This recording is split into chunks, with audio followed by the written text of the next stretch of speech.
Okay, we've been talking about a lot of different things this morning, and I think you can recognize my preference is to talk about the good things from the surgery, all benefits. But also, I hope you've seen from the talking this morning, there are risks as well as benefits. Okay? But when we talk about the benefits, we talk about how blood pressure should get better. We may cure high blood pressure. Diabetes may get better. We may cure diabetes. Osteoarthritis and joint pains may get better. Sleep apnea may get better. So what is my claim? What do we see when we take care of patients who have depression with the mini-gastric bypass? Do you remember what the numbers are, what our claims are, or what we think? Okay, I see a lot of faces kind of frown, and you should, because it's not clear, and I'd like to talk about it for a minute this morning. Okay? So before I talk about depression and the mini-gastric bypass, I'd like to talk about depression first and give you a couple of definitions. Okay? Depression, to my way of thinking, and I'm not a psychiatrist, so you have to forgive me, but my understanding is depression can be classed as two types. Two kinds of depression. The first type of depression is called situational depression.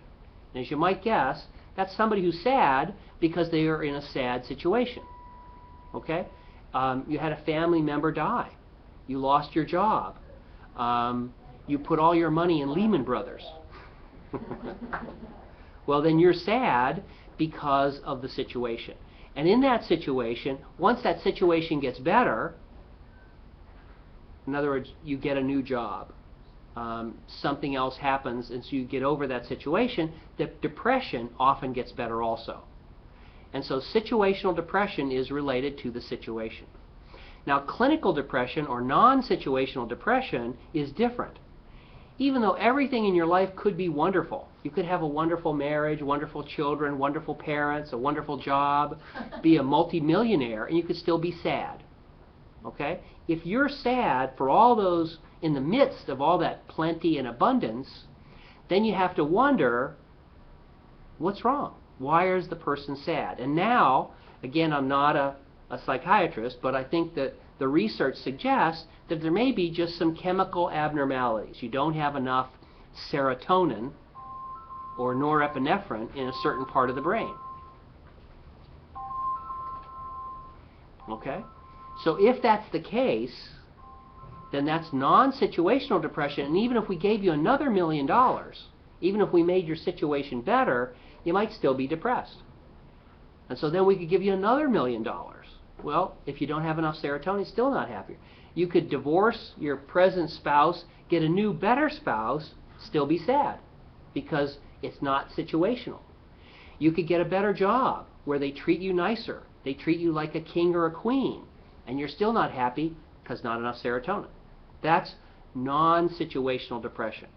So I want to start off, before we talk about the MGB in depression, I'd like to talk about depression. So does that kind of sound right, that there's situational and what's called clinical depression? Okay. Now let's take one of our patients. Some of our patients suffer from a pretty rough situation. Okay? They're heavy and they have high blood pressure. They're heavy, and cosmetically, people are not happy with the way they look, and they get treated differently. They can't go upstairs sometimes. They can't play with their kids sometimes. They can't enjoy life. Maybe they're diabetic, and they're constantly having to stick their finger and measure their blood sugar and give themselves insulin. If they're 100 pounds overweight, when they sleep at night, it's like having a heavy weight, and oftentimes they can't get enough oxygen. And then they don't sleep well. And then the rest of the day, when they wake up the next day, how would you feel carrying a 100-pound backpack and not being able to get enough oxygen and sleep the night before? Well, you put all those together, and a lot of my patients suffer from a difficult situation. It's a rough situation they live in.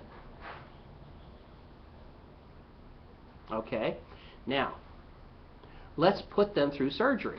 And let's imagine that Susie Smith gets rid of her diabetes, gets rid of her high blood pressure, gets rid of her knee pain that blocks her from walking and playing with the kids, gets rid of her sleep apnea, doesn't have to wear the sleep apnea mask, gets more oxygen to breathe at night, gets rid of 10 or 20 different medicines, then her situation has improved tremendously. Now, if she was depressed beforehand, will she get better afterwards? Well, if she had situational depression, maybe yes, because her situation has improved.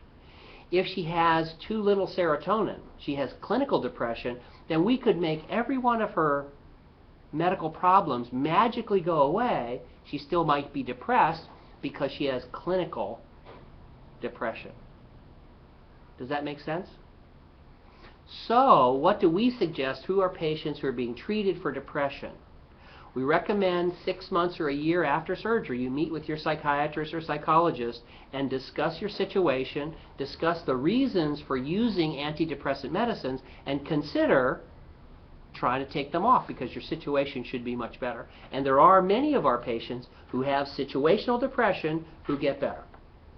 On the other hand, we don't recommend you stop your depression medicines around the time of surgery because the drug withdrawal effect can put you in a dangerous situation.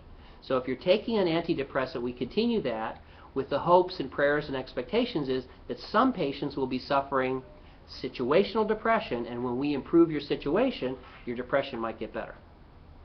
On the other hand, if you have non-situational depression or clinical depression, we could make everything in the world better and you still might not be any happier. You might still be suffering from clinical depression, in which case then you probably cannot stop your antidepressant. Does that make sense? Okay.